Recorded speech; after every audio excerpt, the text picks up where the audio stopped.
Hello, today we are going to read Goosebumps, The Haunted Mask 2, Chapter 1 by R.L. Stine.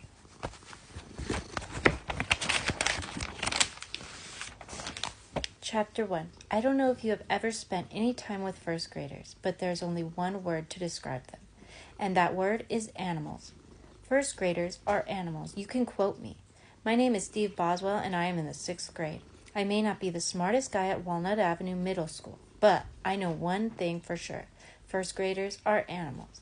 How do I know this fact? I learned it the hard way. I learned it by coaching the first grade soccer team after school every day. You might want to know why I chose to coach their soccer team. Well, I didn't choose it.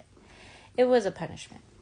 Someone set a squirrel loose in the girls' locker room. That someone was me, but it wasn't my idea. My best friend, Chuck Green, caught the squirrel, and he asked me where I thought he should set it free.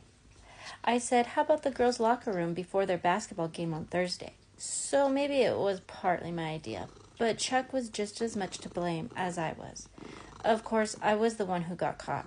Miss Curdy, the gym teacher, grabbed me as I was letting the squirrel out of its box. The squirrel ran across the gym to the bleachers. The kids in the bleachers all jumped up and started running and screaming and acting crazy.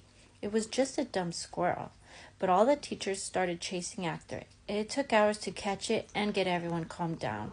So Miss Curdy said I had to be punished. She gave me a choice of punishments. 1, I could come into the gym after school every day and inflate basketballs by mouth until my head exploded. Or 2, I could coach the first grade soccer team. I chose number 2, the wrong choice. My friend Chuck was supposed to help me coach the team, but he told Miss Curdy he had an after-school job. Do you know what his after-school job is? Going home and watching TV. A lot of people think that Chuck and I are best friends because we look so much alike. We're both tall and thin. We both have straight brown hair and dark brown eyes. We both wear baseball caps most of the time. Sometimes people think we're brothers, but that's not why I like Chuck and Chuck likes me. We're best friends because we make each other laugh. I laughed really hard when Chuck told me what his after-school job was. But I'm not laughing now. I'm praying. Every day I pray for rain. If it rains, the first graders don't have soccer practice. Today, unfortunately, is a bright, clear, beautiful October day. Standing on the playground behind school, I searched the sky for a cloud. Any cloud, but saw only blue. Okay, listen up, hogs, I shouted.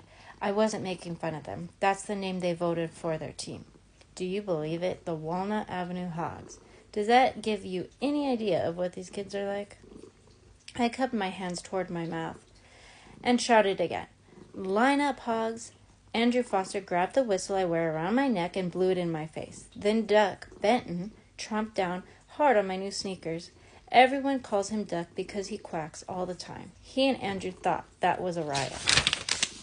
Then Marnie Rosin jumped up behind me, threw her arms around my neck, and climbed on my back. Marnie has curly red hair, freckles all over her face, and the most evil grin I ever saw on a kid. Give me a ride, Steve, she shouted. I want a ride. Marnie, get off me, I cried. I tried to loosen her grip on my neck. She was choking me.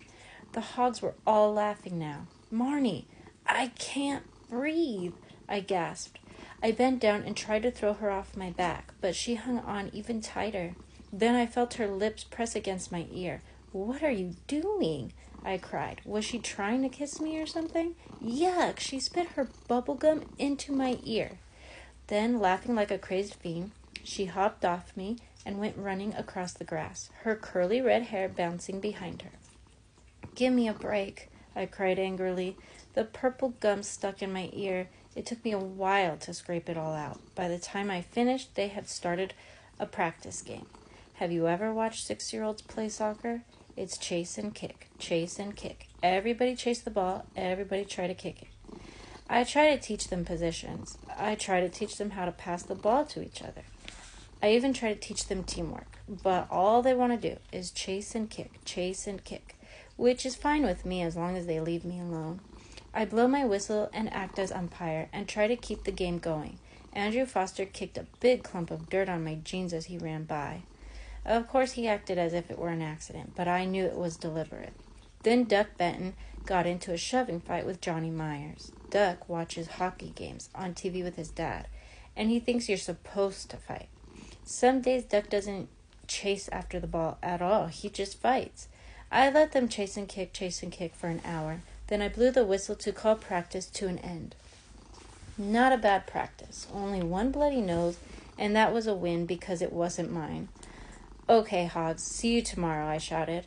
I started to trot off the playground. Their parents or babysitters would be waiting for them in front of the school. Then I saw that a bunch of the kids had formed a tight circle in the middle of the field. They all wore grins on their faces, so I decided I'd better see what they were up to.